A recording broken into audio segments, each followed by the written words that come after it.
1947 সালে ভারত ভাগের পর ভারত এবং পাকিস্তানের মধ্যে একটি যুদ্ধ হয়, যে যুদ্ধে গিলগিট এবং বাল্টিস্তান দখল করে নেয় পাকিস্তান। পরবর্তীতে জাতিসংঘের নির্দেশে সেই যুদ্ধ থামিয়ে দেওয়া হয়। সেই সময় দেশের প্রধানমন্ত্রী ছিলেন জওহরলাল নেহরু। জাতিসংঘের নির্দেশ ছিল যে যেখানে অবস্থান করছে সে সেখান থেকেই যুদ্ধবিরতি মেনে নেবে।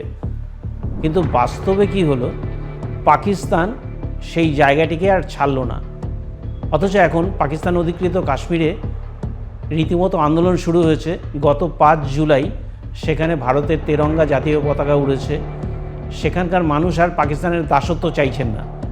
তাদের সঙ্গে কথা ছিল আজাদ কাশ্মীর গড়ে দেবে পাকিস্তান।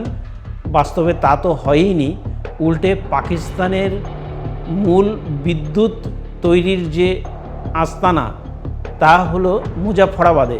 সেখান থেকে বিদ্যুৎ তৈরি হয়, আর পাকিস্তানের পাক পাঞ্জাব প্রদেশ, ইসলামাবাদ থেকে শুরু করে সব রাজ্যগুলি সেখান থেকে সেই বিদ্যুৎ ব্যবহার করে। বর্তমানে প্রশ্ন তুলেছেন পাক অধিকৃত কাশ্মীরের বাসিন্দারা।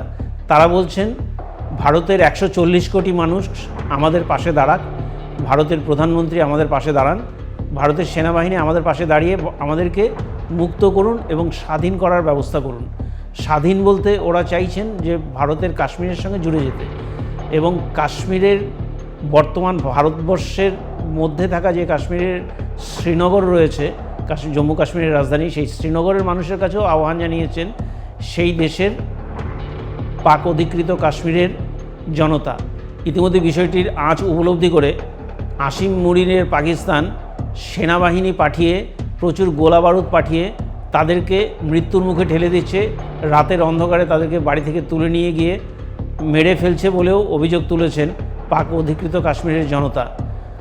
এইবারে প্রশ্ন যে পাকিস্তান যে সময় দখল করেছিল ভারতের জম্মু কাশ্মীরের অংশটি, তারপরে জাতিসংঘের পরে ভারতবর্ষের প্রায় 50 বছর রাজত্ব করেছে বিভিন্ন দল।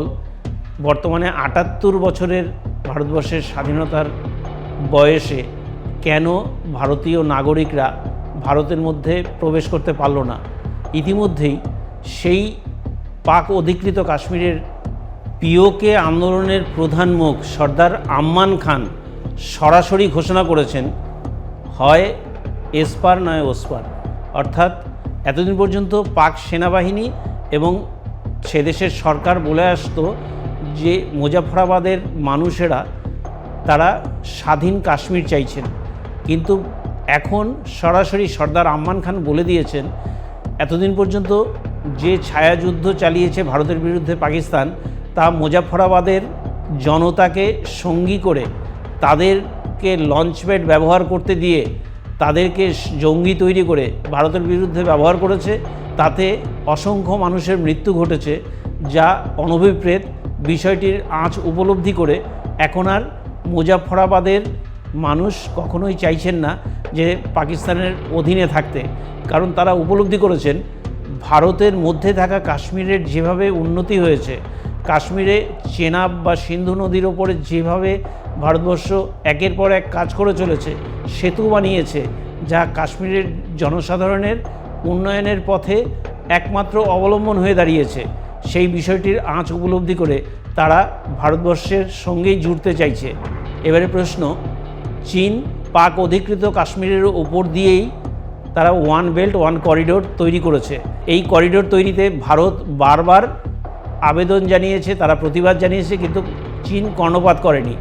সেই ক্ষেত্রে চীনও যে সরাসরি পাক অধিকৃত কাশ্মীরকে ছেড়ে দেবে বা ছাড়তে সহায়তা করবে তা কিন্তু মোটেই নয়। সেই সময় ভারতবর্ষের আরও একটি স্থান, কারাকোরাম হাইওয়ের কাছের একটি অঞ্চল ভারতবর্ষের দখল করে নিয়েছিল পাকিস্তান, কিন্তু সেই সময় জাতিসংঘ নির্দেশ দিয়েছিল এখন যুদ্ধবিরতি মেনে চলতে হবে, যার যেখানে অবস্থান রয়েছে সে সেই অঞ্চলকেই তাদের নিজেদের অঞ্চল বলে দাবি করবে। সেই সময় কারাকোরাম হাইওয়ে সংলগ্ন এলাকাটিকে পাকিস্তান চীনকে উপহার দেয়, যেই অঞ্চলটি আকসাই চীন নামে পরিচিত। অথচ ভারতীয় ভূখণ্ড দুটো অংশ দখল করে রেখেছে পাকিস্তান এবং চীন। যদি কোনো কারণে পাক অধিকৃত কাশ্মীর ভারতের হাতে চলে আসে এবং সেই অঞ্চলের জনসাধারণ যদি ভারতের সঙ্গে জুড়ে যায়, সেই ক্ষেত্রে চীনকে আকসাই চীনও ছেড়ে দিতে হবে, কারণ ওই অঞ্চলটিও ভারতের ভূখণ্ড।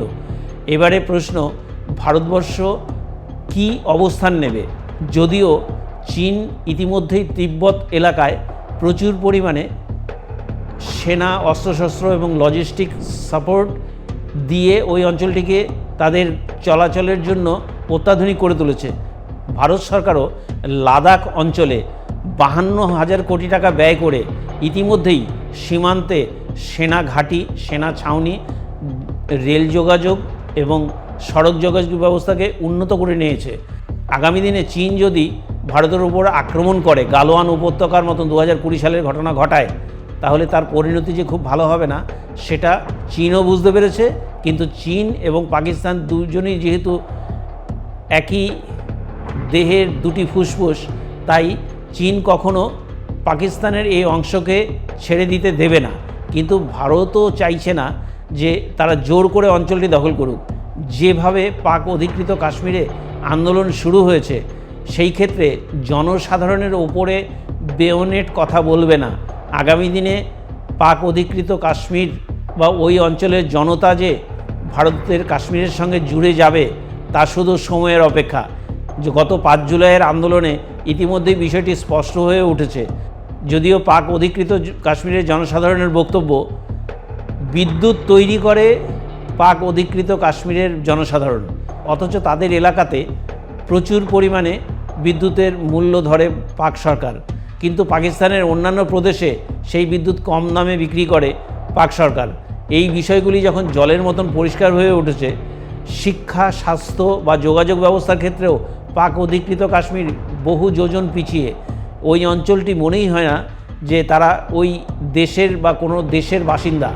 ওই অঞ্চলের মানুষ বিষয়টি উপলব্ধি করে ইতিমধ্যেই বুঝতে পেরেছে যে ভারতবর্ষের প্রধানমন্ত্রী নরেন্দ্র দামোদর দাস মোদী কখনো কোনো সংখ্যালঘু সম্প্রদায়ের ওপর বিরূপ আচরণ করেন না। সেই কারণে তারা উন্নয়নের তাগিদে, সন্তান সন্ততিদের মানুষ করার তাগিদে আজকে ভারতের সঙ্গে সংযুক্ত হতে চাইছে। তবে গত 5 জুলাইয়ের আন্দোলন যে আগামী দিনে মারমুখী করে তুলবে সেই অঞ্চলের মানুষকে, এবং ভারত সেই অঞ্চলটিকে দখল করতে পারবে কিনা বা দখলে রাখতে পারবে কিনা তা অবশ্য বলবে সময়। তবে ভিডিওটি যদি ভালো লাগে সেক্ষেত্রে কমেন্ট বক্সে লিখুন জয় হিন্দ, এবং ভারতীয় সেনারা এই মুহূর্তে কি করবেন বা ভারতের নাগরিকরা মুজাফফরাবাদের মানুষদের বুকে টেনে নেবেন কিনা সেই দিকেই তাকিয়ে গোটা পৃথিবীর মানুষ। নমস্কার।